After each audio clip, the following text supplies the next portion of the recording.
Welcome to the I-80 Club and a Saturday morning coffee show. Josh Peterson, Jack Mitchell with you on a snowy, though hopefully it's going to melt today, Saturday morning. We very much appreciate you joining us today. Hours, not even 12 hours after Nebraska basketball picks up another win, a top 10 win, and now sits at 14-0. When the new ranking comes out in like 50 hours, they will be a top 10 basketball team in America. Jack Mitchell, how are you? I can't believe it. It feels like, it really feels like it was like 20 minutes since I closed out the last show. And here we are again. I'm glad I have a voice. I wondered. Yes. It's a little strained, but I thought it might be worse. So, so that's good. No, I'm excited. I was tired. I slept in later than I normally did. And so I only had like an hour before the show. And so I like consumed every bit of content that there was. And I assume there's a lot of people like me just looking for, and I was like, God, the only content left is the one I'm doing. I'm tired of hearing myself talk about it. But oh well, here we go. That's what happens. That's what happens when nobody else covers the basketball team like we do, Jack, is there's a lot of stuff to read, but not as many things to listen to. And so, you know what? We apologize for the greater Nebraska media corps, but we don't apologize that we are absolutely owning the coverage. And what you and Caleb did last night was so much fun. I had the entire show on. I popped it on my big screen TV. That is one of the coolest parts about modern media and how things work is you can just throw it on YouTube on a television. And so I did that. Occasionally I was going in StreamYard in the back door. I was doing things. I was watching our stream rise to unprecedented levels yet again. Like, this is just now the world that we live in, Jack. Every time we do a post-game show, it's the biggest post-game show that we've ever done in the history of Nebraska basketball. I think we were close to 450 people viewing it once, which might have been I think is a club record. So yes, it is indeed a club record. So we appreciate everyone. If you have not had a chance to watch last night's, hang out with us this morning and then go check it out. We think that you will very much dig it. I loved how it started. Very emotional at the very beginning. Yes. Really, I mean, seriously, really, you really always get that crap from me.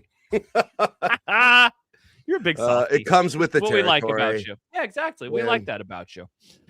No, it was great. I just realized I forgot to I haven't yet looked at the memes of the Michigan State score. I haven't even done that yet. Well, apparently you're showing up in them, and there's the new Caleb one where he points. Did you see that? I didn't know there was a Caleb one too. Well, there will be. Yeah, Stibbs basically was like, I called dibs on when Caleb was pointing at the wrong thing, when you were like, check out our sponsor's phone number, and he was like pointing over here because I texted him. I said, dude, you have your thing mirrored, and he was like, damn it. So all of those are available. You're apparently a part of it now too. It's we already had the Nebrasketball hour one. So yeah, I think we're in 3 different memes now. I love the one of you where it says local celebrity is maybe my favorite. Like, it's great phrasing. It's a great descriptor of you. It's like when you went up to the Pentagon and people were coming up with tears in their eyes saying, sir, can I take a photo? Last night, literally tears in people's eyes, including yourself. Hey, and discuss the game. Let's give a special shout out to Nebraska Realty Wahoo office for being our first sponsor, baby. Talk about getting in while the getting's good. Nebraska Realty shows what happens when you sponsor one of our shows. Nebraska Realty Wahoo office, Kurt Malley, Tim Shanahan, Dan Sanderson. Shout out to those guys for jumping in with us. Yeah.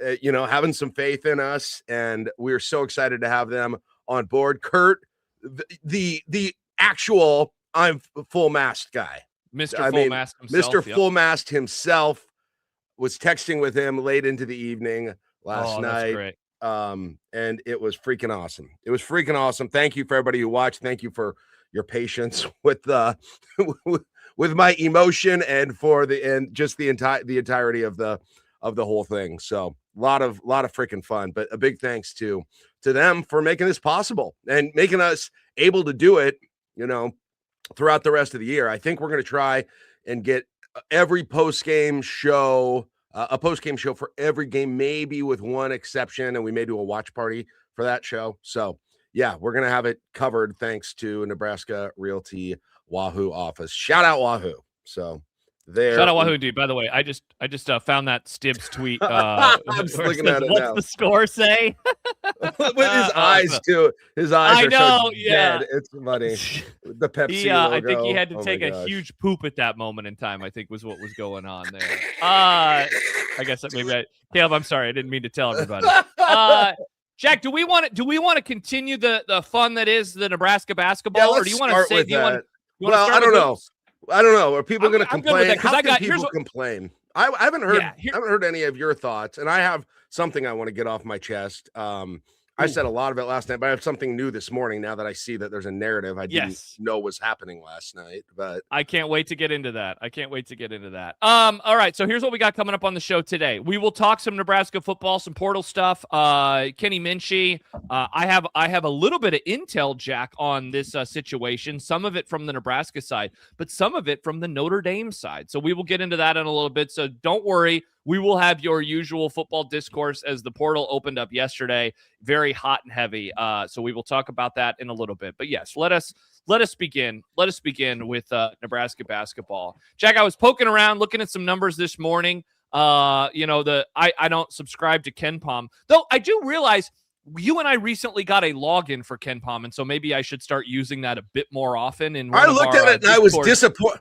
I'm pissed at the KenPom rate. I expected to wake up Ken, Bart, none of them. They haven't even broken the top 20 in either of these. Sad. Yet. What's wrong with Very your computers? Sad. I had to look at the top and see if it was even updated. Really disappointed with their analytics. Well, I was looking at Bart this morning, and one of the things that they have is opponent offensive and defensive adjusted like performances inside of games themselves. Last night, according to Bart Torvik, was Nebraska's second best defensive performance of the season. The only game better. I'll ask you to guess. Which game do you think was better defensively for Nebraska Florida this year? International, maybe, or no, that is a top 5 defensive performance, but it is not number 1. I think it's 3rd or 4th. That's 4th. I don't know. I'm going to say this, and you're going to be like, Kansas State or New Mexico. Oh, Creighton. Creighton, yeah. Nice. I forget that game. There's they won, and so you don't have to have any of the real bummer of the conversations. But I think it was your radio partner in the morning, Nate Rohr, who said something in the midst of that real long stretch where Michigan State kept turning the ball over, where it's like, man, Nebraska out of bounds. You really hope that they don't come home and are frustrated by the lack of scoring that they had in that stretch. But they won, and so I can now say the defense that they were playing.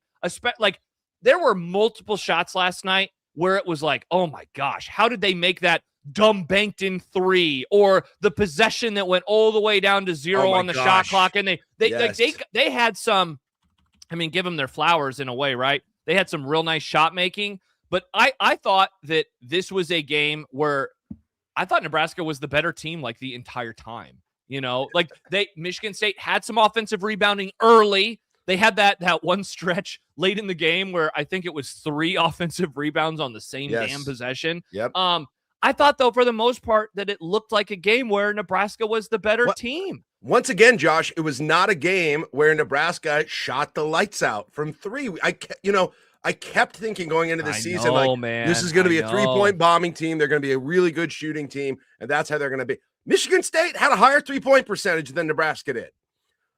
Nebraska shot 35% from 3. On our radio show last night, John was saying he kind of looks at that 36% range as like Nebraska shot 35%. Michigan State shot 36% from 3, right? So it wasn't like complete. It was average. It was good, okay shooting from 3, really from both teams. Yeah, and it was the field goal percentage. Michigan State better field goal percentage. It was defense. Michigan State out rebounded Nebraska. It was the turnovers. You look at the box score, and that's really the only thing you see is the turnovers that tell you why Nebraska won that game. Like they did not play offensively at all in a way where it was like they were just hitting shots all the time, right? Yeah. And so I don't know if that means they were clearly the better team or what it means exactly, but they won the game in a way that you just didn't expect of this team at the beginning of the year, with straight up, with defense, with making, with forcing turnovers and Michigan State was hitting some shots, but overall 34% and not being able to get inside, not driving, really not having any chance to drive. Like Nebraska without a real rim protector, to be honest, somehow is still just doubles those guys inside and doesn't allow people to get downhill toward the rim. And I'll say it a million times, I don't know the X's and O's of it real well. And so I'm never great at talking about it that way, but just the eye test watching that game, I was like, they're playing unbelievable defense. Like they are everywhere. It looked like they had 6 guys on the court. Yeah, they did. Like they were always seeming to recover really well. Like there were a couple possessions where Bob was on the broadcast for Peacock, and he was like, "Man, I mean, they're just doing such a great job at swinging the ball." They being Michigan State, but Nebraska for the most part recovered really well. And the other thing too, Price Stanford played 6 minutes in the first half. Like he had those 2 fouls. What in the span of 30 seconds? I thought they were so screwed. I did too. And Jack, he played 21 overall. That was the fewest minutes that he played in a game since FIU. That game was almost 2 months ago. And so he played 21 minutes in games against like-minded competition. He always was hitting 30. And so like they didn't have him for 3/4 of the first half. He finishes with 13. He knocks in 3 trays. He had some big shots in the second half. But that they were able to get by, because I'm with you. When he got that second foul and they went and sat him down, I was wondering, first of all, how long are they going to be able to do this? They did it essentially for the whole first half. Yeah. He came back in for one offensive possession. Yeah. And they get to the break and it's tied. And to go back to what you mentioned at the beginning of this conversation, they now continue to win in a myriad of ways. Like they beat Illinois a month ago, almost 83-80. And then they won last night 58-56. Yeah. Like that is not a fluke to me. I think that this is a team. They beat Oklahoma 105-99. They beat Kansas State 86-85. Like they can do that. And then when they play a team like this with more size, with more length, with the offensive rebounding ability, they're still able to play in a lower scoring game and get a victory. Like that is super impressive. Berkay didn't score. Okay. He was 0 for 4. Rank Mass took 2 2-pointers during that game. So Nebraska did not have its post-up game that they've used a lot of times with Rank. That's one of the things and this happened against Illinois too. One weapon that Nebraska does not have offensively is kind of Rank masked as the big, essentially, as the guy who takes on a mismatch inside and just really bamboozles defense. And they didn't have that. They didn't have that. They didn't have that against Illinois either. And that's the amazing, like, I thought that would be a huge dent in their ability to score in these games and win in these games. And again, it's simple. It was defense. It was defense in that game. It was some forced turnovers, some very unforced turnovers. That was just wild. They kept stepping out of bounds. But it was great. The energy in the place was unreal. I mean, you talked about it a little bit last night. Yeah, could you expand on that a little bit more? Because for me watching, there seemed to be, like, it sounded loud, but there just seemed to be this extra, like, I don't know, there was something different about it too, where it wasn't just a loud crowd, but kind of, and I don't even want to say like angry, like they were out for blood, but it was more like, let's go. Like, this is a huge game. And it just seemed like everybody in that building felt like a crowd knew that they had to, will the team raise their level of play. This game. Like we stood, I don't know, 80% of the game. So 80% no sit Friday, 20% sit Friday. But that first half, it was wild how loud it was in there. Jordan says you couldn't hear the PA announcer at many points last night. Yeah, it was really loud. It looked like it on TV, man. Every damn bucket, Yeah. DW says, hot take, if Sanford isn't in foul trouble at Illinois and Michigan State, Nebraska wins both games going away. I don't know. Well, maybe. Yeah, and D'Lo says the Frager T seemed to have changed everything. If that doesn't happen, maybe it's a more comfortable win. I thought so. I mean, that he makes that 3, they're up by 9. And that for the next couple of minutes, you have the 2 free throws off the technical, and then there were multiple drives by what's his name where he got fouled and he got a couple extra free throws. And so suddenly it went from a 9-point lead to like a 3-point lead, all off of free throws. And that was in the middle of the stretch where Michigan State hadn't scored in 6 or 7 minutes. They hadn't made a field goal in like 7 minutes when they finally got it. And then that allowed them back into it. And again, like they won. And so you don't have to have a bummer of a conversation. But I know I marked that moment. I'm guessing you did too, Jack. That technical, it was like, oh shit. Is this about to change everything? So a couple of things on that technical. So I think I've changed my tune a little bit about it since last night. But have you seen the play? Have you seen what he did? Well, yeah, I didn't know, and I didn't know that there was a backstory too. And so, like, I didn't know that. What's the backstory? The dude apparently, the dude who shot it, the dude who he did the finger guns at, apparently had actually been shot. Oh, that's right. Yeah. So I didn't realize that, and I don't know if Frager knew that. Maybe if that's whatever. So that's inappropriate. Shouldn't have done that. All that said, let me guns and people who've been shot. To slightly defend my own reaction to it. Yeah. I don't ever want that part of. There's a line, but I don't want ever. I know what you mean. I don't ever want Frager. They need that part of Frager on this team because they don't have that with anybody else on this team. He's something about this kid, man. He is so hateable. He is. Jack, if he played for Wisconsin. Dude, that player has played for other teams always. We got that guy. His guts. The white guy who wears the long sleeve t-shirt, who talks hair flopping around nonstop, and is weirdly athletic. Uh-huh. And like normally you'd be like, oh yeah, this guy was the prom king and the greatest high school player in Nebraska basketball. Hit the white guy from us, but he wasn't even those things. Yeah. You are so right, Jack. If he played for somebody else, you would hate his guts. So I do not. Again, you're probably right. And now that I thought he just said something, and like some of the reactions on Twitter, he flipped him off at first. I was like, did he just flip the guy off? I couldn't see what happened, so I didn't know what happened. And I looked at Twitter, and there were some people saying that was super soft, and so the call, and so I thought it was. And so my initial reaction was whatever. I'll give up 2 points for him. Yeah. Because I think he affects the game that way. Sure. Again, that said, if he was finger gunning a guy who got shot, he should not do that. And And so I read Amy's article on that, and I hadn't realized those things. So I will back off to that degree. But I was not as I had a few text people were like, he's got to calm down. I don't feel that way about him. He can't get his team in trouble, but I do not want to.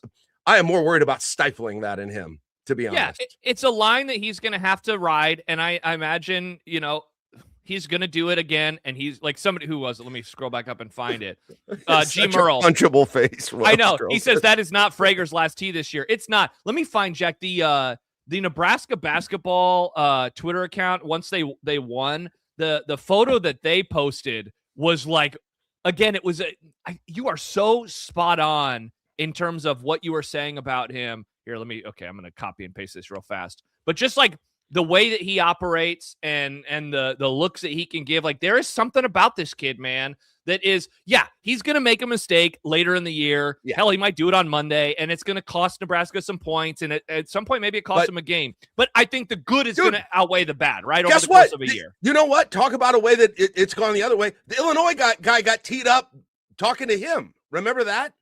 In the Illinois game, the guy tried to dunk over him, and he got teed up, and that turned the game for Nebraska. Like, there's a little bit of an art to that, okay? And there is, again, there's some to be gained from that as well. You obviously don't want to cross a line.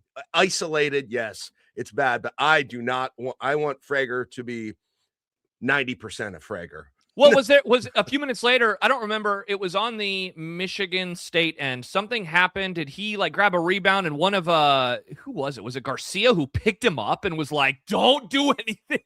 The whole team is, we got a whole bunch of freaking dads on the team. My gosh. We got Rankmast and Jamarcus Lawrence and Garcia and Hoiberg. They're all like dads on this team. They're like, we probably shouldn't storm the court. We probably shouldn't get they don't need Sam's dad coaching the team or me as a dad there, because we got dads all over this team. So you need one non-dad on the team. That's all I'm saying. And you got it with him. How about this from Sam? He says, I've been told from sources Frager is quite the loose cannon and actually has been pretty reserved from his worst moments. Hopefully he continues to mature so we can avoid an actual incident. He adds, these sources are mostly from off-court stuff for what it's worth, which as long as he has hoops and things are going well, shouldn't be a problem. Yeah. I don't We played high school basketball against him. I don't know. I mean, and on, off, whatever. Yes. The answer is yes. The answer is yes. But it can be used in a way that if it's controlled to Nebraska's advantage, and it mostly has this year. Yep. And yeah, I think it's part of the chemistry of this team. And so it can't go over the limit, but I think getting up to that line, I think that edge is necessary I think that it has been necessary. It will be necessary again. It'll probably hurt him again too, but there's a net result out of the whole thing. So, and he's going to get, he's going to be, that's a funny thing. People are like, yeah, all those players like Bohannon for Iowa and Davidson for Wisconsin. And these guys, and it, not only were they hateable, but it felt like they played for 15 years. He's in the first quarter of it. He's in the first third of his freshman year. Correct. Yeah. It's not like this guy's going to the NBA next year. Like, you got a lot of time to deal with him if you're in the conference. Yes. Wow, Nebraska finally having one of those dudes that just annoys the shit out of everybody. I've learned over the last few months that Casey did, for obvious reasons too. But I think that it's going to be maybe a level higher if Frager continues on the pace that he is on right now, and he just continues annoying the shit out of people. And look, the more they win too, that's going to be the other thing. They keep doing this to people, and it's going to be all the more frustrating for their opponents over the course of this season. I would be more worried about it if you didn't have all the freaking checks and balances with the dad committee on the team. Right? Yeah, for sure. It's just like this. Fred sort of seems to recruit guys who run at a really low blood pressure at all times. It's just sort of, I don't know what it is. That's generally the guy he gets. Whether it's, you even go back, Casey obviously is an exception, but even go back to Bryce Williams, right? That dude, I was like, dude, show some emotion at some point. Jamarcus Lawrence looks like he's just, straight line the entire game. And even last night, as everyone's running on the floor, Rink Mast is walking and he just looks like, oh, that's cool. He just looks so chill. And him and Jamarcus after the game were like, I wish they wouldn't storm the floor. It's just so freaking, Rink Mast, dad. There's so Tom Chattel handshake meme. Oh my gosh. Okay, now let me talk about that for a minute. Okay. Yeah. Okay. There's two things here. Okay. If the dads on the team don't, which by the way, Price Sanford said he loved it for what it's worth. So let's not act like the entire team was appalled by it, but the daddiest dads of the teams said that they don't want that going forward. I think everyone will be fine with that. I think the students will comport with that. No one said that before this game though, right? And I'm at that game and I went over, and I'm not going to go through the whole thing again. Those last, that missed free throw, and what it was like there, and being with my son in that moment, and again, knowing, and I'm personalizing it to him a lot, but knowing that I brought him up as this fan of these two teams, Nebraska football and Nebraska basketball, to basically have a childhood bereft of fun, almost completely, with a few exceptions, brought to you by basketball. And so he turns to me, and I had to go because I want to go do the show. We drove in separate cars, and he was like, I'm going down there. And do you know what I did not think about saying to him at that moment, Josh? Act like you've been there before. I did not think about saying to him, that's a real disservice to the team, and we need to normalize wins like this. They need to be in expectations for us. So I would recommend that you don't go down. That's not anyone who says that. I don't. It's like, you just haven't put in the equity of being a fan of this program and this team, for any period of time. I don't know how. There may be some fans out there who think that, but I can't imagine anybody who's put blood, sweat, and tears to this program thought that win was one where it was inappropriate to react with complete jubilation. And going forward, maybe not. Michigan, like it or not, Michigan State is, I think you said it on the radio yesterday. It's like Ohio State in football, right? It kind of, even if Michigan's the top, beating them still means something. Even if Michigan is the top ranked team right now, Michigan State feels bigger. It's just it's Michigan State. They feel like the very top dog in the Big Ten historically, right? They're the one you always see playing into the Elite Eight and into the Final Four, right? They're the ones that seem like they're freaking always there. Izzo's the legend, right? He's the one who's been there. He just passed Bob Knight, and so, yeah, I don't know. I'm not too worried that this is going to be something where this is going to become the norm, because I don't think home games are going to feel like that anymore, and not in a bad way. I don't think they'll be, when, if Indiana comes here, Ohio State comes here, Josh, like that's not going to feel like that. And so, yeah, and I think too, Jack, wasn't this game in a way like the culmination of this entire start that they have been on? Like we've made reference to it now multiple times. A month ago, you and Caleb were doing a pod, and you were like, man, I mean, they beat Creighton. They could beat Wisconsin. And you're like, and I don't think they're going to beat Illinois, but I mean, they could. And like, what if they did? And what if they went into the Michigan State game undefeated? Whoa, anything could happen. And then they did, and then they won another one. It's just like, I feel like this is just like, I don't know, it shows such a lack of appreciation. It's not a doubting of Fred or of this team or anything, but this team, this program, this fan base has not been here before. We have not ever. In my 1986 is when I started going to games. Yeah, I haven't been here before, and I wasn't on the court. The kids were, but how in the world can I just? It's just such a ridiculous. I didn't even think about it, Josh. I couldn't even believe it was in fact, it's a freaking buzzkill this morning. I saw like a Yahoo. I got a push notification on Yahoo on my phone that was like, Nebraska players critique the fans for storming the court. I'm like, come on. This is not a thing. This is not a freaking thing. No, stop making it a thing. One of my really great friends, Andy, his brother is a subscriber of the IID Club. Shout out to Corey. He responded to somebody that said, court storming is a favorite at home, ruins the meaning behind court storms. And Andy says, I get it. Michigan won because this guy's a Michigan fan. Michigan State lost. It's all good, man. It's going to be okay. And this person said, sometimes you just got to act like you've been there. And Andy said, that's the thing. We haven't been there. Literally the worst major conference basketball program in history. Let us be happy, my guy. And Josh, like, that's the thing. This is new. They have not been there before. What were we debating going into this game? Is this the biggest game in Nebraska basketball history? Does that sound like this is a repeated experience that we've been through? I mean, freaking come on. Yeah. Get that discussion the hell out of here. It's not even worth having. It's so dumb. Don't throw this in there to what? It just don't kill the buzz. I'm done with that topic. Screw anybody who's bringing it up anymore. The fans are almost 100% unified on this. Players said their bit, and they weren't even critiquing the fans.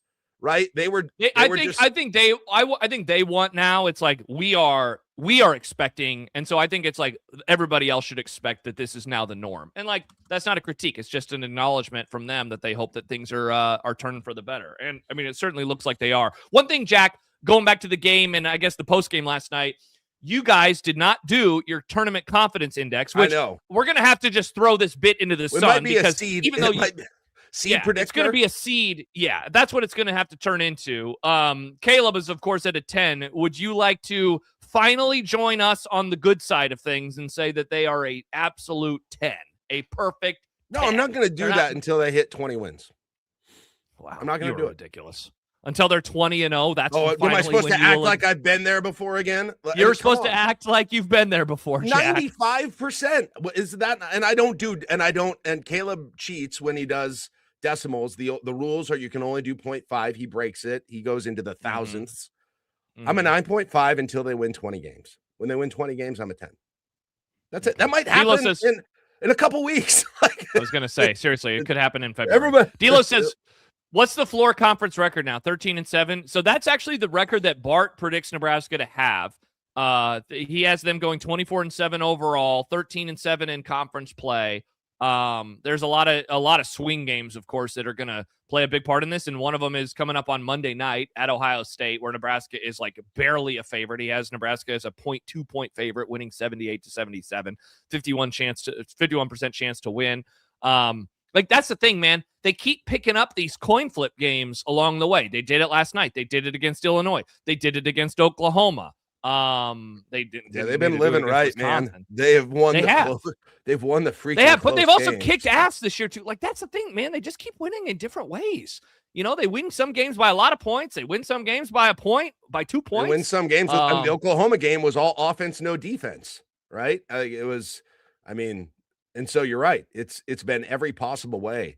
It seems like this year, but yeah, at some point, one of these late game situations isn't going to go their way. But it is a testament to again their experience, their age, their low blood pressure in those moments. The dude missed the free throw, right? He missed the free throw. How about that? Yeah, and then he stepped on the line on the next one. It was like, wow, the game's over now. Yeah, it was just, it was freaking crazy. Ohio State at Ohio State. First of all, let me go back real quick again with the Michigan State thing. And here's why I went into this game. Like, I understood beating Illinois. That was an impressive win. But I looked at Michigan State and like what they had done this year. They beat Arkansas. They murdered number 12 Kentucky. They beat Kentucky by almost 20 points, Josh. They murdered North Carolina, number 16, by almost 20 points. They murdered Iowa by 20 points. They had Duke on the ropes at the end of that. That was 66-60. They lost to Duke. Okay. Like their resume, their results they're a legit. It's not just reputation. Their results this year, Michigan State is a top 5 team with their results this year. And so, yeah, like at some point you've got to, most people have probably already done this and it's still in the back of my mind, but like crap, like it's legit. It is legit. Yeah, no shit. Of course it is. They have great wins. Like you can understand why it's hard to believe, though, right? Like, hey, I've been watching Nebraska basketball for 20-something years. You've been watching them for 40. You know, but like it's not just, and I think this is what separates this one, of course, from any of the others. It's not just that they're 14-0, which in itself is like, wow, they escaped the non-con without a dumb loss. But they have how many wins now against like for sure 2 killer resume wins, this in Illinois, like great resume wins. An opportunity, I would say, for another great resume win against Indiana, given that that's a road game, and then a good resume win on the road against Ohio State. Like that's the thing, is it's not just that they're winning, it's not just that they've blown out some teams, but that they have games that, and who knows, man, with Creighton, I've been really surprised by their ability now to keep winning. Like a lot of these games, the longer this season goes, they're gonna, whenever Nebraska's resume starts showing up, we already know for sure 2 wins that are going to be like, what's the phrasing that they always use on those graphic, best wins or whatever? Yeah. At Illinois, Michigan State at home. Boom. And then if they do the next level down, good wins, you're going to have Creighton in the mix. You're going to have Wisconsin in the mix. That's probably it, right, as it stands right now. It's like, that's the thing. That's the thing that this team has that other ones haven't. In the NET, the net rankings, let's see, this is through games through January 2nd. So this includes last night. Nebraska's up to 11 now in the net. Number 10 is Illinois, by the way. Number 9 is BYU. I know the BYU game was not real, but that one sadly doesn't count. They beat they're 11 and they beat the 2 teams immediately in front of them at this point. And then it's Connecticut, Purdue, Vanderbilt, Duke, Gonzaga, Iowa State, Arizona, Michigan, right? Then it's the complete cream of the crop.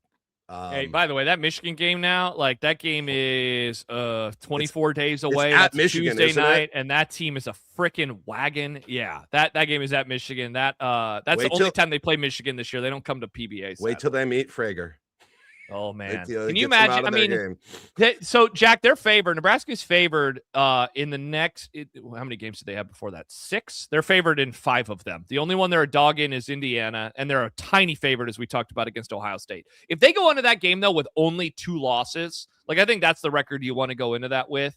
Like, oh my gosh, like as you've made multiple jokes about it, but like congratulations to Peacock on the Nebraska lift that they're just giving this this network all year long. How many freaking more games do they have on Peacock? Jeez. I think quite a few, actually. Yeah. Which is, hey, if you're a YouTube TV subscriber, you're able to watch it over there, which is yes. I don't know if people know that. I learned it recently. So yeah, it was awesome. Last night I turned on YouTube TV because I forgot what network it was even on, and I saw that it was on that, and I was like, oh, but then you know what I did? Because the game was taking forever, I just flipped it over to Peacock, turned it on live, and I didn't miss a second.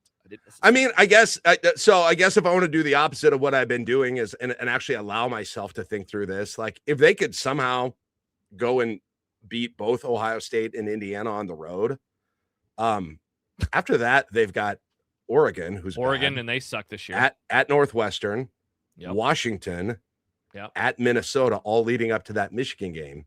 Yep. Like you win. This sounded. I think I made it sort of an allusion to this a few weeks ago, but it's becoming a little less unlikely. And I'm going to say it. Like if they beat or Ohio State and Indiana, which isn't a zero. I mean, that's a non-zero chance for sure. No, there's a chance. If they do that, there's a great chance you're looking at number 1 versus number 2, Nebraska versus Michigan. Well, and then you know what they are, Jack? You know what they are? They're 20-0, and then you have to acknowledge that they're going to the 20-0, and you have the biggest game of the college basketball season. 1 versus 2 in Ann Arbor. Oh, what freaking world are we living in? And hey, you know what? I love to like the Indiana. I said we're football, supposed to expect to win. Basketball. I said expect to win. All right. Oh my gosh. Yeah, Jordan says 1 versus 2 with 1 being 15-point favorites. Yeah, this Michigan team they won. Somebody just posted it. Where is it? DW. Michigan beat number 23 ranked USC by 30 last night. Michigan shot 6 of 30 from the 3-point line. Michigan was also like a 19-point favorite in that game. So it wasn't they covered. So I don't know. Was there an injury or something on USC? No, it's just that Michigan has beat the brakes off of everyone they've played this year. Go look at the Gonzaga score. They were doubling them up in Las Vegas, and Gonzaga's a top 5 team. That is a freaking Peacock game. Oh my gosh, that's unbelievable. Yeah, I wasn't kidding. Yeah, yeah. You have Michigan, Peacock. Everyone needs to stop crying about Peacock. We all have Peacock now. Just get it. It's $5. Yeah. It's Michigan beat Auburn by 30, beat Gonzaga by 40. Beat USC by 30. That was the one. But again, I mean, it's not quite the same, but Michigan State beat North Carolina by 20, right? Sure, for sure. They beat Kentucky by 20. It's not all that dissimilar. So crazy. What's Michigan's? Is Michigan going to be able to hold up their end of the bargain? Let's see. They're at Penn State. Teams. They've got Wisconsin at home, at Washington, at Oregon, Indiana at home, or Ohio State. All right. Hopefully Michigan can hold up there. And then they got Michigan. Here's a funny thing. Their next game after Nebraska will be at Michigan State. So they'll obviously be looking ahead to that, the rivalry game. Yeah. How high? Like, are we sure Nebraska will be a top 10 team when the poll comes on Monday? Again, fairly irrelevant in the scheme of things, but it would sure be fun. You figure though, right? I mean, a top 10 win and undefeated now, 13 right now. Yeah, it's just because this, Jack, of all of their wins so far, this is the one that I would say is going to reverberate the most nationally. Like beating Illinois on the road was cool with the game-winning 3, essentially at the buzzer. But going back to what you said a few minutes ago, there is something about Michigan State, rightfully so, under Tom Izzo, like winning against them and beating a top 10 Michigan State team in the process, I think is warranting of a little bit more praise. So, yeah, yes, right ahead of them. They would have to jump North Carolina, Vanderbilt, BYU, assuming they jump Michigan State. So I don't know that they'll jump all 3 of those teams if they don't lose. And none of them have lost to this point. I don't know if they have games today. They probably do. Well, we'll know, right? When they play, when they play on Monday night. Vanderbilt plays at South Carolina today. Ohio State, right? North Carolina doesn't play. They already played they play at SMU today. So in any case, fun. Keep it going. Keep this, whatever this is, like keep the unbeaten craziness going. At some point a loss will come, obviously. And then it just kind of gets into, okay, like, what are we talking about here? What kind of a seed can you get? That's insane. But until that moment, I'm just going to live in fantasy world of, will they ever lose? And maybe the answer to that is no. And think about a 1 versus 2 Michigan game, and those sorts of things, because we can do that now. And you're supposed to expect that they're going to win. So I guess I'll do that now. Ohio State coming up next on, by the way, that's a 5:30 game on Monday, That'll be guys. nice for the post-game show, so you guys will be Yeah. on early. It's a road game. You're not going to have to worry about Caleb getting yelled at for being too loud inside of the arena. Maybe his wife yells at him for being too loud. Seamus is gonna come to his house. He's gonna text Yeah. me. He's like, shit, he's being a little too loud in his own house right now. By the way, Ohio State 10-3, 2-1 in the Big Ten. They just beat Rutgers by 7 on the road. Their key games, they lost to North Carolina by 1. They lost to Illinois by 8. They lost to Pitt by 1. Their good wins are West Virginia, Notre Dame. They haven't really beat anybody. Sorry, I can say that condescendingly now because Oh, that's funny. All right, so Monday night, join Jack and Caleb for the Nebrasketball Hour, and then next week, Jack, when we're doing coffee, we'll pretty much be going right on into. We'll be doing a little pregame of Nebraska and Indiana. That is coming up next Saturday. That's an 11 o'clock game. Oh, there you go. BYU is at Kansas State. LeShun says, "Ooh, right, that could be a big win for shit Nebraska." about BYU. We got to talk football. You're just reading schedules. I just want to see if there are any other comments. I wasn't looking at the comments. Hey, what's going on? What's North Carolina's schedule? Who are they playing on this Saturday? What do we do? Come on. Somebody asked for a Saturday flight of college basketball. That will not have. If Jack wants to take care of the graphics for that, he can. What if we get it sponsored?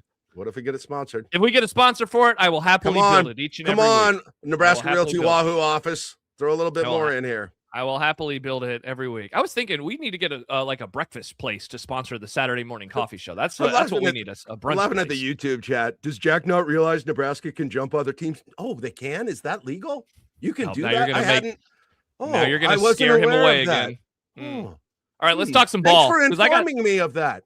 I got some stuff. Right, we're done with hoops. Are we done with hoops? Wow, 40 minutes on basketball to start on the day after the transfer portal came out. What a freaking time to be alive.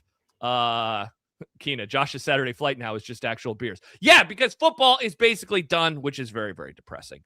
All right, Minchey. Kenny Minchey. Notre Dame. Minshew. I keep calling him Minchey. KM. Came in.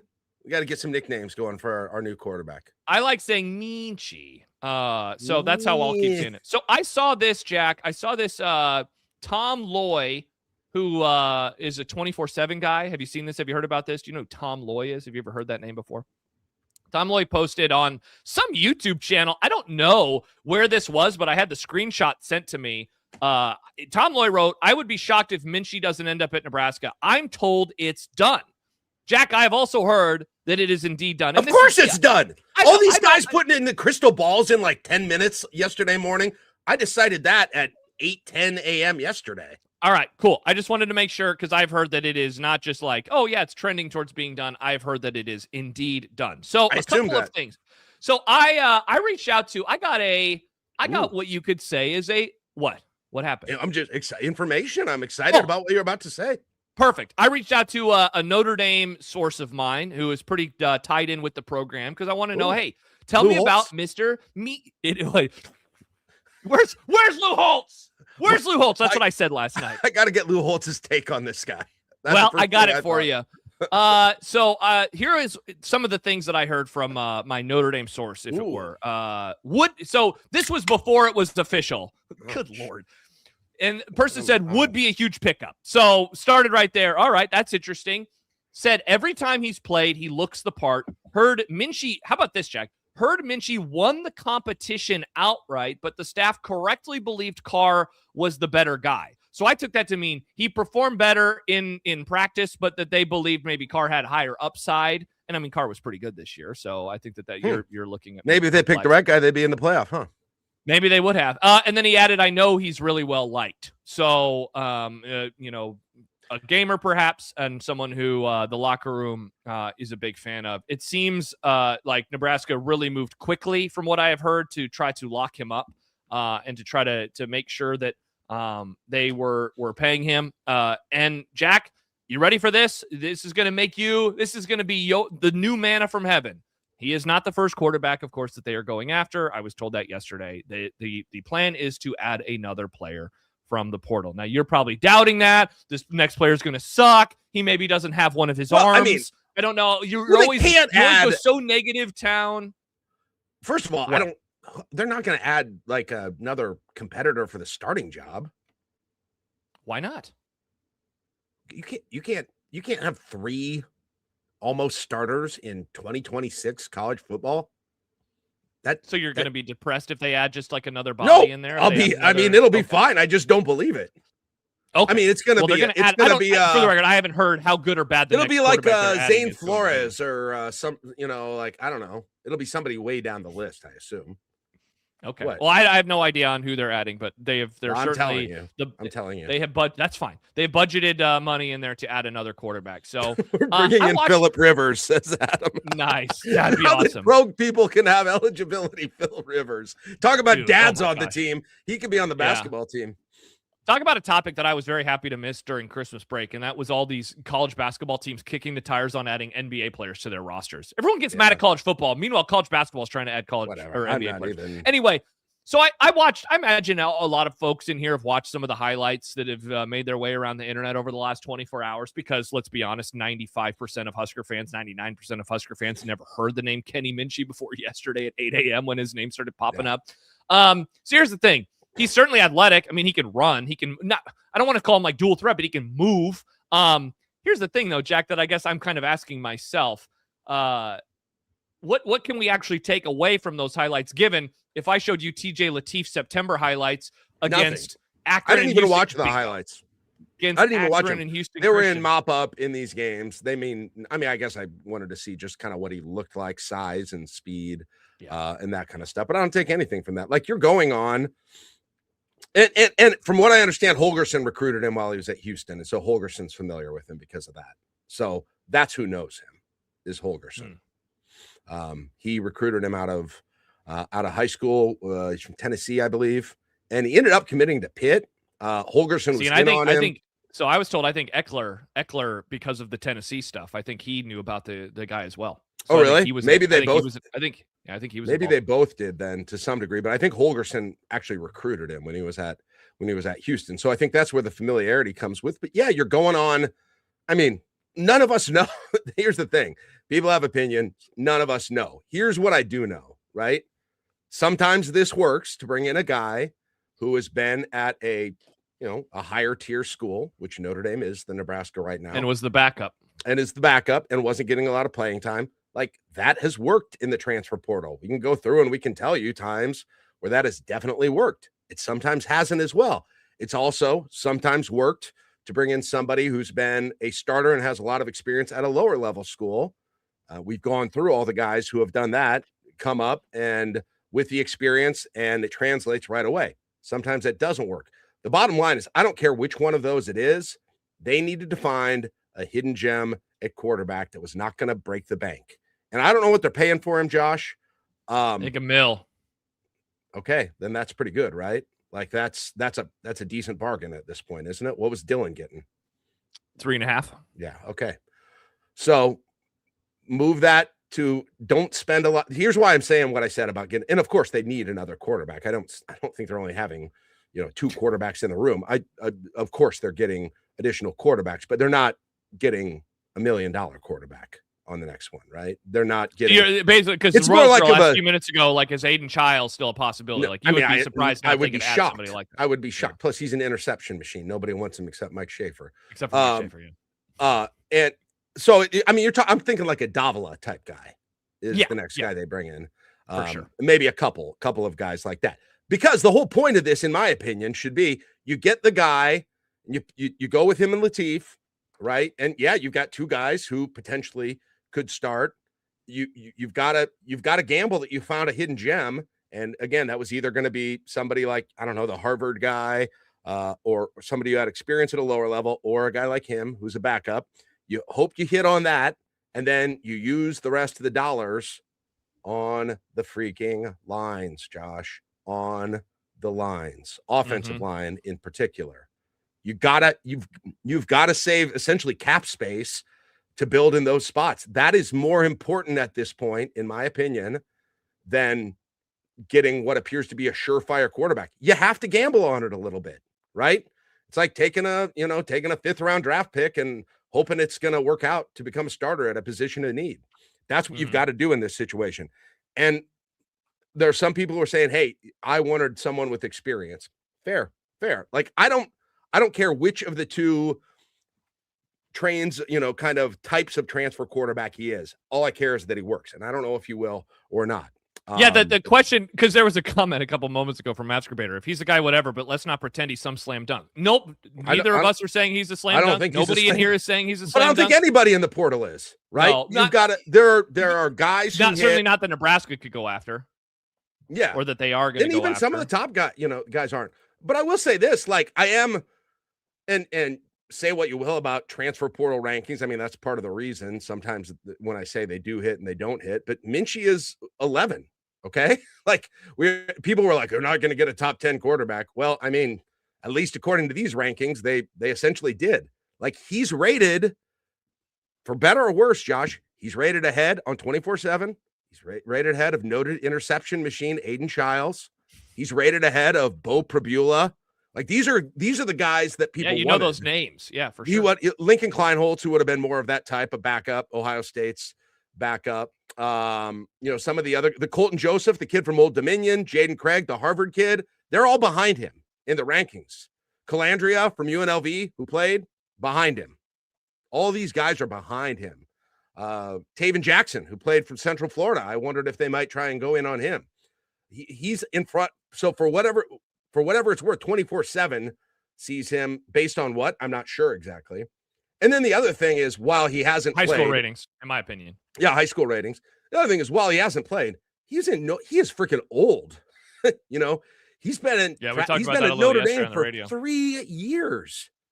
Mm-hmm. Freaking 3 years. Yeah, so he'll be a red shirt. He'll be a red shirt junior. Is that what he'll be then?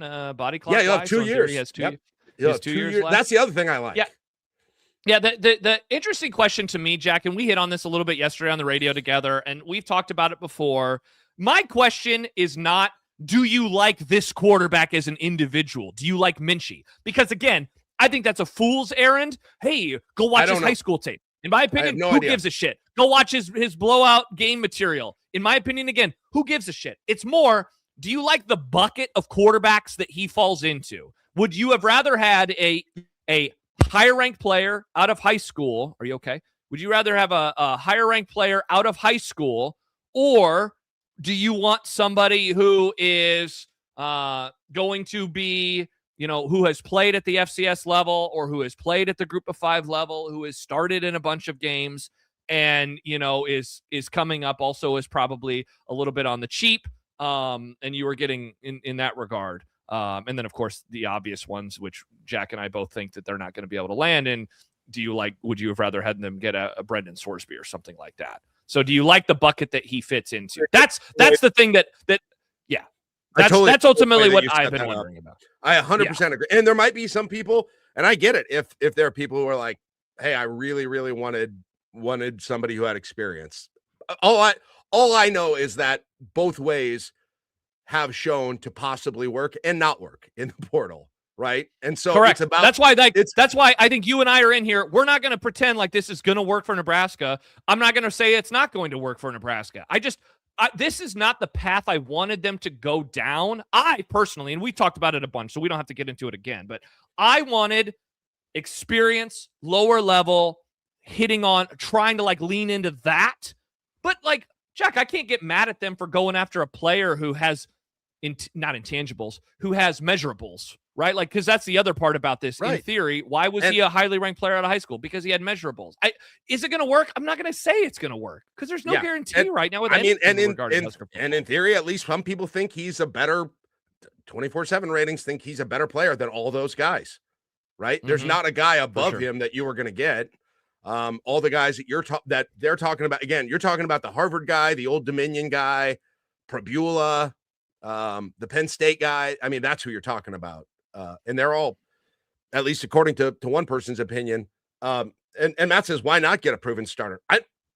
You could. They just they liked this guy better. I don't know. Yeah, you have to kind of ask yourself, right? What are you looking for? Are you looking for an experienced starter? Because look, here's the other part, Jack, that comes with if that was the end all be all, I guess it could have been, but I think I want some flexibility in the way they decide that. Do you trust them? I don't know. Yeah, and so I think. So I'll just kind of argue maybe against my other point. I wanted someone with experience, but look, when we're Jack, most of the time when we're talking about FCS or lower level G5, what are we saying? We're saying, maybe he's a little smaller. Maybe his arm's not as strong. Maybe he lacks a little mobility. Maybe he's a bit more raw. Maybe he has some mobility, but his arm isn't very good. And so like what you gain in experience, as I've always said, not all experience is treated equal. Maybe what you gain in experience, you lose in the other stuff that you want from a quarterback. And so my guess is that their thought is we would rather have someone who has more ability, but hasn't had a chance to show it yet. And like, again, I can't hate on somebody for wanting to lean into that more than the other. If I had to guess, I don't know this for sure, but Josh, I'm going to guess they didn't go in saying we are going for what you talked about, the two buckets of quarterbacks. I don't think they probably went in and said, we definitely want this bucket or we definitely want this bucket. I think they were looking for, number one, individual fit, probably. Yeah. Number two, someone they knew. Right? Somebody they were familiar. Yeah, and that's where with. That maybe when you brought up Holgorsen, I heard Eckler, that's where that's going to help. Number three, and D'Lo said this, it's also a two-way street. Like you had to get somebody who wanted to come here and would take the money that you've got. Like how many, I'm just curious, like for people who wanted a proven starter, how many is like, that's not really an infinite number of people, right? Who are we talking? I mean, how many guys, again, I'll go through the list and I mean, Rocco Beck's going to Penn State. Hoover from TCU is going to Indiana. Like these are done. Byron Brown, he's going to Auburn. Raiola, obviously, and then you're running out of guys. Then you got Aiden Childs, who they obviously kicked the tires on. I don't know what happened with that. I'm glad they didn't get him personally. Perbula from Missouri, and then you're looking at the Old Dominion guy. You're looking at the Harvard guy. Like there's not 50 of these guys. There's 15. Maybe, I don't know, 20. Yeah.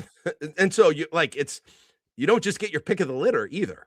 Yeah. And I've seen Chambliss's name, of course, has come up a few times in the chat and it's come up almost every time we've done this because he's such a cool story. But that's the thing. It's like, all right, is there a Chambliss out there? The odds are no. Is there another Signetti out there? I mean, Yeah, exactly. Yeah. Hey, is there a unicorn outside of my window right now? No, there's not. Wow. That's pretty weird.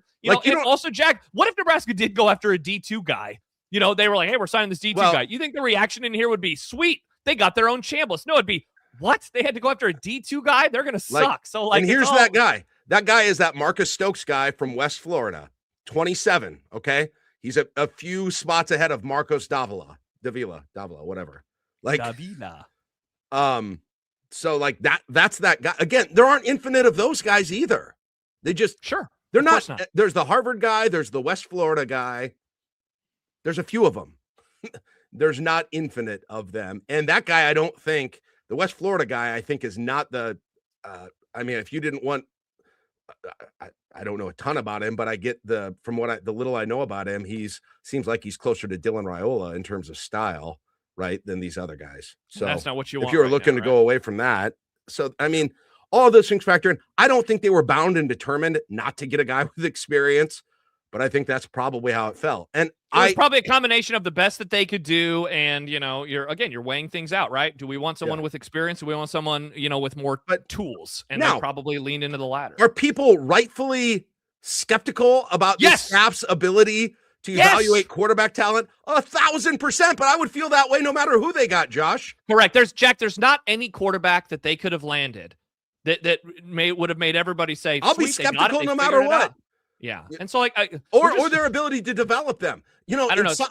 Like the Sims thing still blows my mind. He looked great. He looks great at the end of this year. Yeah. Yeah. And I mean, that is in itself like a problem with what this staff has done. That's why all we're doing right now is we're just talking out the player itself. I'm not going to predict if he's going to do poorly or well. I mean, the odds are, Jack, that he'll probably suck, and then Nebraska will continue to be an average program. Those are the odds, because that's what we've seen over the last few years with Matt Rule and company. But we would say that about anyone they got. Josh, we would say that about absolutely anyone they got, unless it was what? Unless it was like Sam Levitt, and even then, or Sorsby. And even then. Yeah, because I would then wonder. No matter what, the question will be: will they put good enough players around them? Will the offensive line be better? Will the defensive line be better? Will the wide receivers be better? Will the running game? Because apparently there's like this chatter with some of the Husker media members of like, hey, could they just stick with the running back room that they have right now? Which is like, what are you doing? What are you talking about that you're like, hey, the running game looked kind of okay against Utah? That's not, in my opinion, how Nebraska is going to operate, but how anybody could watch this season and say, hey, why don't you run it back with Ives and Nelson and company? Like, what are you talking about? Look, Mekhi Nelson looks like a great, maybe number 2 guy, right? To actually get a second guy in there, potentially. Maybe. Yeah. And Ives, he didn't play the whole no year. thank you. Like, what are we? What? And Mosey isn't. I think he's probably a wide receiver. But it sounds like he's going to stay a running back. Okay, well, maybe he's kind of a third down back. Look, I'd like them to have more guys that they're using in the running back room, but that's the same thing as a quarterback room to some degree. Josh, they don't even have the bodies that they need there in the running back room. Yeah, because they have right now 3. Are you going? I mean, there's some other guys I'm sure on the roster, but 3 guys that you would consider playing at this point, and so you've got to have somebody else. So, yeah, you got to get somebody in the running back room, but more importantly, get offensive linemen, get defensive linemen, I would put defensive linemen a step below offensive linemen. I still have some hope that they've got talent that is still going to blossom on the defensive line, to be honest, that they got enough guys that are the potential. Now, again, not saying it went well last year, but I'm still hoping like something is going to click with some of the guys. Like they've got the potential there. Your first priority is offensive tackle, 1000% offensive tackle, right? Like, and that's where I hope they spend more on the offensive tackle than they do on the quarterback, the entire quarterback room this year. Well, hey, if you're spending $1 million on the quarterback, that is going to be possible. It's certainly going to be possible. Yeah. So I don't. Yeah. That's what I think. Listen, I 100% get the skepticism and concern, but I don't know. Like, I'm not gonna say, well, I know this guy isn't the right guy, because I would have that skepticism and concern about literally anyone they would bring in at this. And point. That's why I said earlier, it's about the buckets, in my opinion. It's not the individual, but it's, do you like the quarterback type that they went after? I think that's what it comes down to. And if you don't, like, that's also fine, because again, this isn't what I was hoping that they would do, but I'm also not going to fault them. And what you have to hope for, Jack, is that he can be the quarterback equivalent of a Trey Palmer, a guy who was, now the wide receiver room at LSU, a little different than the quarterback room at Notre Dame. That said, you can only play one quarterback at a time, where you can play a lot of receivers at a time. And you just have to hope that, hey, maybe this guy's really good, but he was also behind a really good quarterback. Is my guess that will happen? Of course not, because that hasn't not been what's happened with nobody football. Here is, but I will also say this. I don't think they go after, I think they're expecting he's the starter, to be honest, right?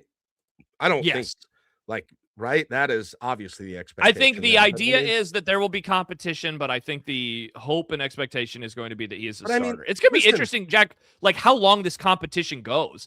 Was it with you yesterday that we were talking about it? Like, Nebraska hasn't had a quarterback competition bleed, like a real one where it felt real, into August. Yeah, I was talking to you about that. Know? Yeah. Yep, yeah, 100%. Like, that would be interesting if we really got to August and we didn't know who the starter was. Yeah, and then Dila says, so would TJ Portal? Great question. That's, in a way, that is one of the many reasons why this will probably bleed into August regardless. Because and the fact that you don't have that portal and the post-spring portal really changes. It's that's true. He can't leave in after the spring. Yeah, right? You've got the, unless he portals now. I think that's what he meant. But if he stays through this period, and I love the idea. I love the idea, like you were saying, Josh, of having a competition, a true freaking quarterback competition. It sounds fun. And it sounds fun to talk about. And this is what I was saying to you guys on the radio yesterday. I don't know if I articulated it very well, but part of, I think, the I don't know if excitement is right. The draw of having just the Dylan Raiola experience over is just having a quarterback competition between two guys who nothing is promised to, if that's what's going to happen, is the antithesis of the Dylan Raiola experience. And if we're really exercising the entirety of that experience out of the program, this is the way to do it. So I like that. One more thing, Josh, talk about a couple of quarterbacks who just played in the playoff, who are of the, high level recruit, either didn't start or didn't play much and then transferred. Julian Sand, Dante Moore. Both of those guys. Both of Well, those guys. more for sure. Do we put Julian Sayin in that bucket? I mean, thought he was didn't he? He was he on was Alabama. He was a year at Alabama and didn't. No, I mean, he wasn't. He was at Alabama for maybe a month. And then he left because Saban. Yeah, because then he was the backup on their team He was the backup on Ohio State last year. Dante Moore got benched at UCLA. Dante Moore for sure. Dante Moore fits this, because he started and he didn't play very well. He got benched and then he left. Right. Like there was no guarantee that he was going to be good at Oregon. I'm just saying, season. Like these guys. I mean, Kyle McCord, right? Kyle. I mean, he didn't end up seeing the field a whole lot at the end of his career there at Ohio State. So. Yeah. So interesting. Very, very interesting stuff. He's not a good example. He's not a good example, but that wasn't the best one. But I was trying. I'm like, what am I forgetting with Kyle? These guys exist too, right? They're the two buckets, like you were talking about. There's the experienced guy at a lower level. There's the unexperienced guy at a higher level who was a top recruit. Sometimes they work, sometimes they don't. Yeah, and so that's what it comes down to. Yeah. I think you were confusing McCord with somebody else. I took that back already. Yeah, I had something else in my head. We appreciate that. All right. But they exist. My point stands. Yeah. And so will Nebraska have one of the good ones? Again, the odds I will predict probably not, but got to try. You can't just say, well, we're going to suck forever. Can't get a quarterback in here. All right. Wow. Jack, that was fun. This was a very, very fun discussion about Nebraska athletics. Well, and Jordan says, but who did more follow in his coach's track record? Exactly. But it wasn't because he didn't have extensive starting experience, right? Like, all I'm saying is the coaches and that stuff matters more than did he have experience? Which bucket did he fall into? That's my point. And I think that's Josh's point too. Yeah. I mean, Jordan, it's exactly the right question, but what you're asking has nothing to do about whether or not he had experience. It's about who the coaches are and who he's following and all that stuff. Yep. Yeah. It'll be interesting. And then, real quick, and I know we got to go, but this is a good conversation. So it sounds like they're in on a lot of these San Diego State guys. I think we feel good about that. Yeah, here's what I would say. You cannot be a college football viewer and watch Curt Cignetti and say, well, why can't we have Curt Cignetti? Why can't we have Curt Cignetti? And then get mad. Why are they adding a bunch of Mountain West defenders? No, you're not allowed to do that. If you want the Cignetti plan, you have to be okay with this. You have to be okay with guys who understand the coach's defense, even if they did so at a lower level. Like, Jack, the fact that there is, and maybe I'm arguing with strawmen right now, but I've seen a little bit of pushback, and I think that shit is ridiculous. Honestly, you are an idiot if that is your approach. Will it work for Nebraska? Again, this is no guarantee. But if you want the Cignetti model, and I've heard this from people for a couple years now. I wish Nebraska could hire a coach who would bring in a lot of players from his former school. That's the plan, right? Like, I think that could be a very good plan, a very intriguing plan. Am I an idiot here? What is happening? No, maybe I'm arguing with strawmen. It goes back to even what I say about the hiring coaches, right? There is a obsession is a strong word, but there's an obsession with bringing in names who have high level experience, right? And that's why Holgorsen got a long leash. That's why Holgorsen, everyone was excited about. Sometimes it works, sometimes it doesn't. But we've seen plenty of times, Dane Key, right? I mean, you can name all kinds of guys they brought in who did have high-level experience at other places, and it didn't work out. Like, you've got to try. You're not at a place where you're going to be able to be picking from guaranteed successes anymore. Correct. And you haven't been for a long time. At coach, at player, at anything. Everything's a gamble. Every single transfer, every coach hire, every damn thing is a gamble. If you think you're getting a sure thing, you're cheering for the wrong team. Exactly. And that's the way to approach it. Everything is a gamble. All right. So which gamble would you rather them take? And again, Jack, we're almost talking about the bucket conversation, but in a kind of a different way, right? Do you want your defenders to have names or to be from teams that have names, or do you want them to be from a defense that was mauling people and kicking ass and did so at a lower level? I mean, but it's the same thing with schools can bring guys the up. Defensive coordinator hire. It's the exact same thing. Yeah. And see, that's funny thing. Of all the things that has happened since the season ended, that I am or am not excited about, Rob Orich is one that I'm like, I can get behind that move. It's a swing, but you know what? It's a program that has to take some swings at this moment in time. I like this swing more than some other ones. I'm done. I like the potential of this more than some other ones. I'm done just acting like I know. After Holgerson, Josh, I'm just like done saying I know that that's a good hire or a good after Holgerson and Key and Raiola, right? Like they've done all the stuff.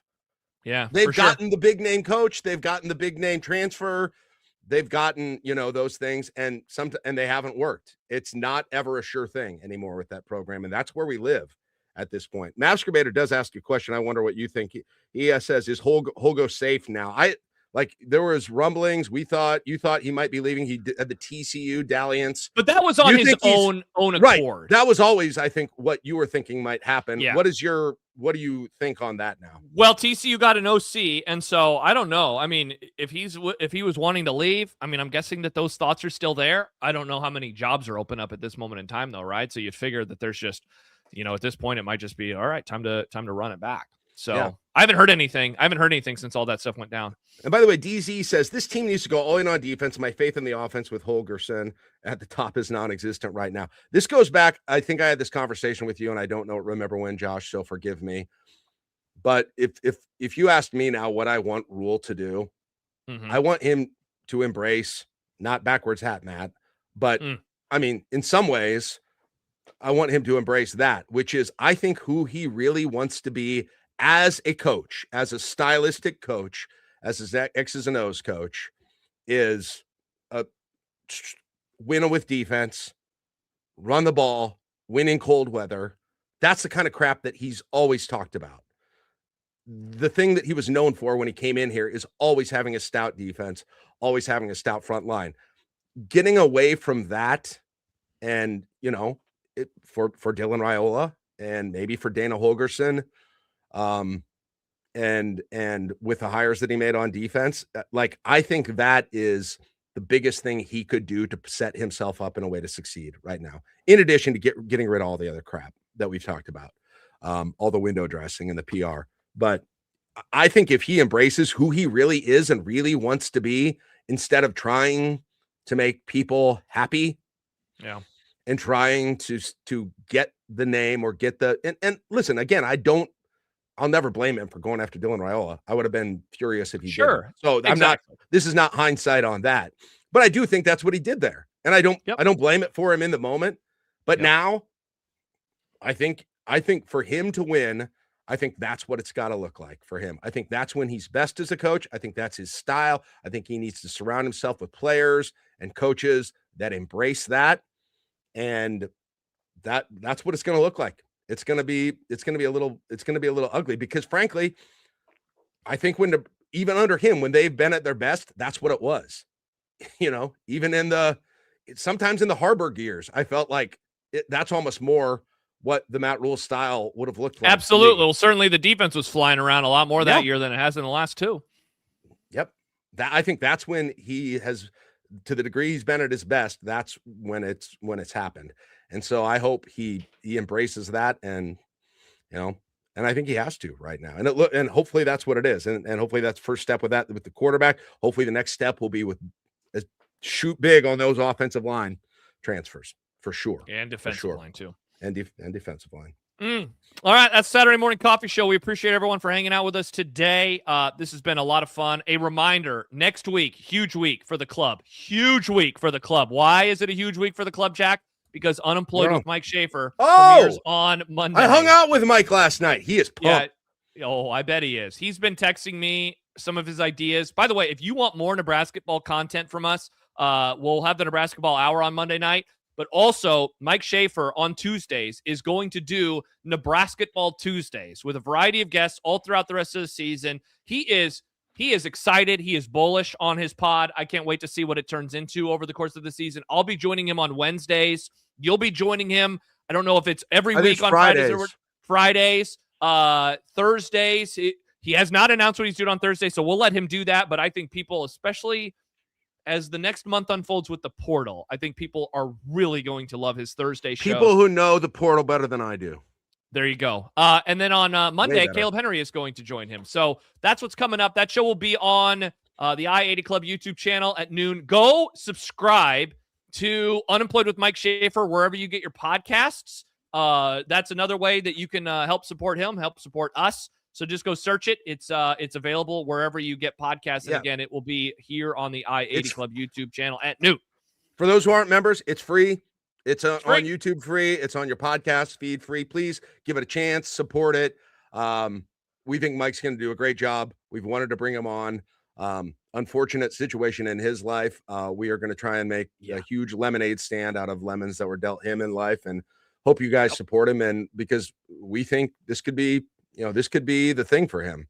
And we want to build it and make it grow. And so we're super freaking excited about this. I don't know if you mentioned this, so sorry if I'm repeating it, but I believe Tuesdays, Josh, are going to be Nebraska basketball centric. Okay, did you say that? I saw you typing, so I was like, crap, Jack's not even listening to me right now. Yeah, I can't. Nebrasketball Tuesdays. Can't bifurcate my mind like you do. I think moving forward, maybe on Nebrasketball shows, I might just have to hop in the background and be like a producer. So super chats get put on the screen, and so you remember I got them all up. Various bit.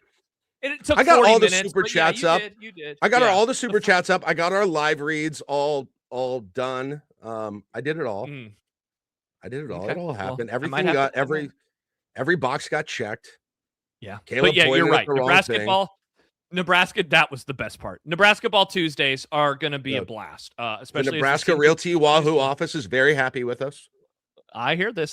Jack was texting me, and I was like, no, you're wrong. And he goes, we'll figure it out. And I'm like, no, you're wrong. And I send him screenshots.